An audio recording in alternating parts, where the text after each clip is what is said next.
сайн уу залуусаа бид нарт шинэ бараа ирсэн байна. Энэ бол Nubia буюу Red Magic брендийн Neo CyberBuds. True wireless Bluetooth чихвч байна. Гадна талаас нь хажээ. Нэг иймэрхүү үндсэн Red Magic-ийн саарланг орж ирсэн байна. Техник үзүүлэлтээс нь харахад BH4028 их загвар Bluetooth хөлбөр нь 5.4-тэй C charge цэнэглэгч оролттой. Нэг чихвч доторх батарей 35 мА, кейснийх нь болохоор 500 мА. За цаашлаад ажиллах цаг нь чихвчнийхаа цэнэгээр буюу 35 мА-аар тасралтгүй 6 цаг. Нийт ажиллах цаг нь 48 цаг гэж явж байна.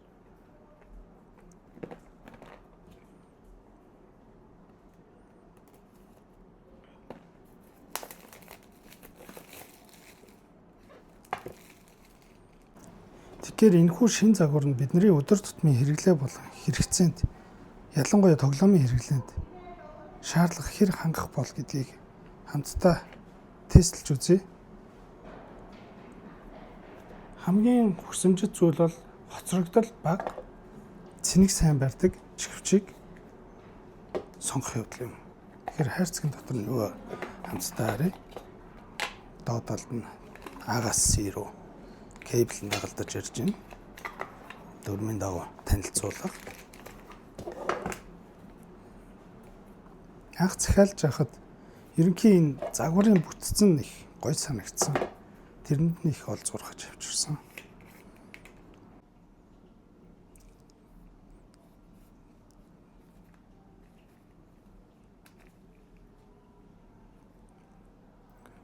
Тэгэхээр Red Magic брэнд нь өөрөө угаасаа л гейминг зориулалттай дагалдах хэрэгсэл болон утас үйлдвэрлэдэг компани учраас тэдгээрийн гаргаж байгаа бараа бүтээгдэхүүнүүдийн загвар цаанаасаа л нэг юм гоё байдаг. Хэрэглэж үзсэн авч байсан хүмүүс бол маш сайн мэддэг бах тий. Манайхан бол кулерээр нь их мэднэ. Миний хамгийн их олзуурхахад анх захиалгад олзуурхаж байсан зүйл нь энэхүү загвар. Айгуу итгээд. Би эцэж өмнө ийм загвар итгээд гой царайлаг загвартай Bluetooth чихвч бол харж байгаагүй. Юу нөх вэ? За энэ доотлолт нь цэнэглэгч хоёр контакт нь байна. За их би нэг иймэрхүү. За миний анзаарснаар иймэрхүү чихний нөх рүү ордоггүй загварын давуу тал нь удаан зүгт маш тухтай байдаг. Дээрээс нь цагтнуулаад идэггүй зөөлөвчнүүд зарим хүмүүс явж жоохон бүлтрээ тухгүй байдаг те. Хүн хүний чихний онцлог өөр байдаг учраас яг энэ загвар бол бидний мэдгээр хуучны Apple-ийн AirPods гэж ярьдаг да. Тэрнтэй ижилхэн. За энэ дээр давхар спикертэй юм байна. Энэ хоёр. Тэгээд ар хэсэг дээр энэ зөөлөвч хийж өгсөн байна. Миний ойлгосноор энэхүү зөөлөвч хэсэг нь чих нухаас сэргийлсэн, дээрээс нь тогтох чадамжийг нь илүү болгож өгсөн байна. Иймхүү загварын нэг сул тал нь чихэнд сууж өгөхгүй тохиолдолд унчих гад байдаг. Гэхдээ сууж байгаа үед бол биш, хөдөлгөөнтэй байх үед.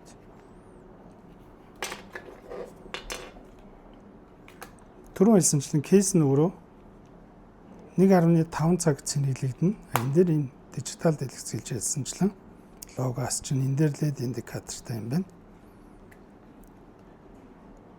Нийт ажиллах цаг нь 48 цаг. Энэхүү чихвч нь өөр дээр нь байгаа батарейгаараа 5 цаг гэсэн байлгүй тий. За тэгээд холбоод тестэлж үзье. Яг бодит байдал дээр зүүж үзэхэд хэр эвтэйхэн байх эсхийг нь шалгаж үзье. Миний чих бол ер нь жижигдүү талтай. За нэг иймэрхүү харагдчихэв. Загвар магвар бол үнэхээр гоё байна. Суулт ч гэсэн маш эвтэйхэн санагдлаа. Миний хувьд ингээ AirPods зүгхээр жоохон сууж өгдгөө унчих гад байдаг. Энэ бол нэлээд сайн зуралттай санагдчих байна. Одоо гол ажилдаа оръё. Холбохын тулд бидний хувьд чихвчээ заавал кейсэнд нь хийн. Хийсний ард тэр энэ дээр удаан дарж Bluetooth шгсаалтанд орж ирж байлаа. Одоо ингээ харахад Nubia CyberBuds гэж харж байна. Чихвчээ одоо кейснээс нь гаргаад энд харагдаж байгаачлан холболт маань амжилттай болсон байна. Эхлээд дуу сонсож үзье гэж бодлоо.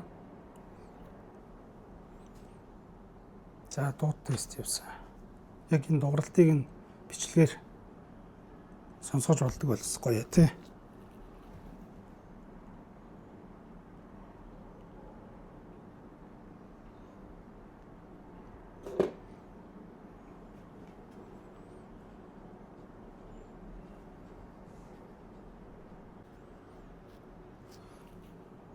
Хэд хэдэн дуу сонсож үзлээ. Ерөнхийдөө яг надад төрсэн мэдрэмжээр бол хит чанга биш. Гисэн хэрнээ баасархаг дууралттай байна. Тэгэхээр нөгөө зарим хүмүүсийн хувьд нөгөө хит баас багтаа чанга дууралтай чихв зүгээр удаан зөвхөр ялангуяа павжээ тоглоход нөгөө буун дуу чинь айгүй тод сонсогддог учраас чихэнд айгүй чиртэй гэж ярьдэн шүү дээ. Тэртэй санагддаг. Энэ бол тийг санагдахгүй юм байна. Одоо тоглоом руу орж үзье. Эхний тест фоцтой буюу хөлийн чимээг нь хэр сайн ялгаж байна. 5 хэмжээс дууралт хэр сайн дэмжиж байгаа юм шалгая. Энэ бол training ground дээр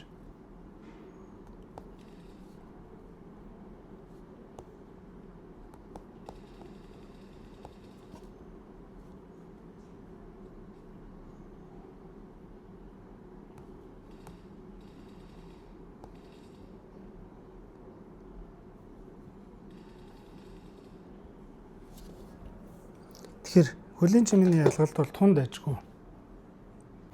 Дараагийн бидний турших зүйл бол delay буюу хоцрогдол хэр сайн мэдэгдэх нь. Хоцрогдол нь хэр их байна гэдгийг миний өөрийн үздэг арга болохоор Nade Smoke Molly базж хагаад cancel буюу яг базах чимээн дээр анцрахгүй байдаг гэж боддог. Тэр аргаараа туршиж үзье.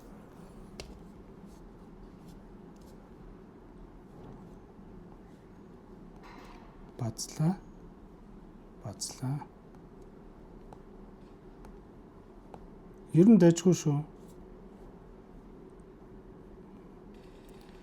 Тодорхой хэмжээний хоцрогдол бол байна. Гэхдээ хоцрогдлын хэмжүүрийг маш сайн ялгаж өгөхгүй бол зарим хүмүүс нөгөө огт хоцрохгүй гэж ойлгоод байдаг. Хоцрогдол дотроо хоцрогдлын хэмжүүр нь өөрөө миллисекунд буюу ms гэж яригддаг. Өмнө нь танилцуулж байсан энэхүү GT4 Pro гэх загвар нь өөрөө 45 ms-тэй. 45 ms энэхүү ms бага байх тусмаа хоцрогдол бага болдог. Бидний саяны задлж үзсэн CyberBuds болохоор 50 ms-тэй байна. Дөнгөж саяны ярьсан зүйлийг илүү хэлбэр аргаар харьцуулах маягаар та бүхэнд тайлбарлаж өгье. Бидний дийлэнх нь зүүж үзэж байсан мэдхээр Apple-ийн AirPods Pro 3 гэх загварын Bluetooth холболт нь 5.3 байдаг. ms буюу миллисекунд нь 180-аас 200 м гэж заадаг. Тэгэхээр энийг бол надаар хэлүүлдэггүй ойлгож байгаа. 180 гэдэг тоо дээрээс нь 45 болон 50 гэдэг тоо хооронд хоцрогдлын хэмжүүр нь хэр их гарах вэ? Дийлэнх нь AirPods зүгээд delay-гүй асуудалгүй сонсдог гэж ярьдаг. Гэхдээ яг техникийн үзүүлэлт талаасаа бол нэг иймэрхүү тайлбарыг өгч байна.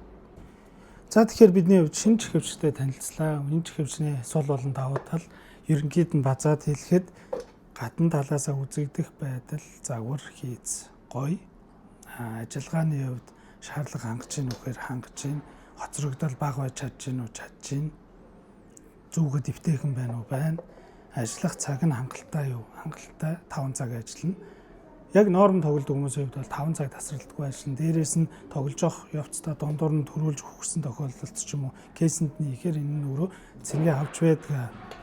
За сул талыг нь ярив. Заавал бүх сайн талыг нь яриад ах шаардлага байхгүй. Яг бодит үннийг л хэлэх шаардлагатай.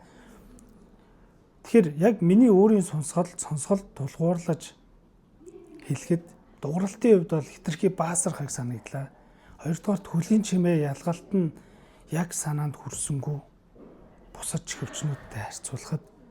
Гэхдээ яг нөгөө дууралтын хувьд болохоор баасархаг дууралт, шингэн дууралт хүмүүсийн хувьд анханасаа зүгээс сурцсан чихвчнийхаа дууралтанд дассан байдаг. Шинэ чихвч аваад шууд очоод амар сонсоол илүү сайжирна гэж байдаггүй.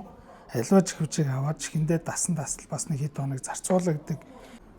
бүх зүйлийг нөгөө гоё сайхан талаас нь ингээд тайлбарлаад байж болохгүй, яг бодит байдлаар дүгнэх ёстой гэж бодож байна. Миний зүгээс яг энэ чихвч нь бол сул талыг нь шууд хэлчихье.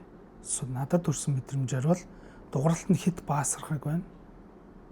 Хоёрдугаарт хөлийн чимээг яг бусад чихвчүүдтэй харьцуулахад нэг сайн ялгаж чадахгүй байгаа юм шиг санагдлаа.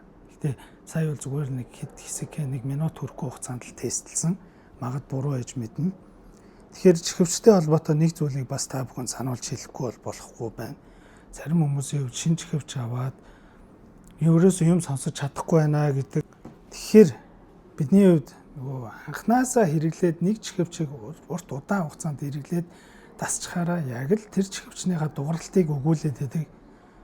Тэгэхээр миний зүгээс ч гэсэн санал болгохдоо аль болох өөрийнх нь өмнө хэрэгжилжсэн загвар дээр нь тулгуурлаад ямар загварын чихвч зөвүүл зүгээр байдгийг гэдгийг хувийн зүгээсээ санал болгодог.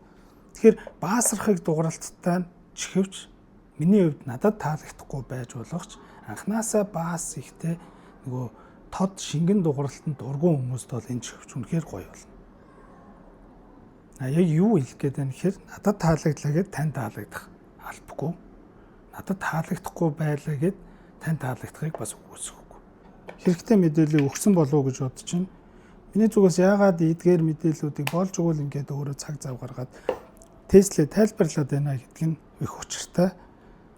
Таны сонголтод зөв болон буруугаар нөлөөлөх үе, хэд буруу ташаа мэдээлэл өгөх үе гэдгээс сэргийлж байгаа нэгдүгээр. Хоёрдугаарт та сонголтоо маш сайн бодож зөв хийгээрэй. Манай дэлгүүр зарагдсан барааг солихгүй буцаахгүй.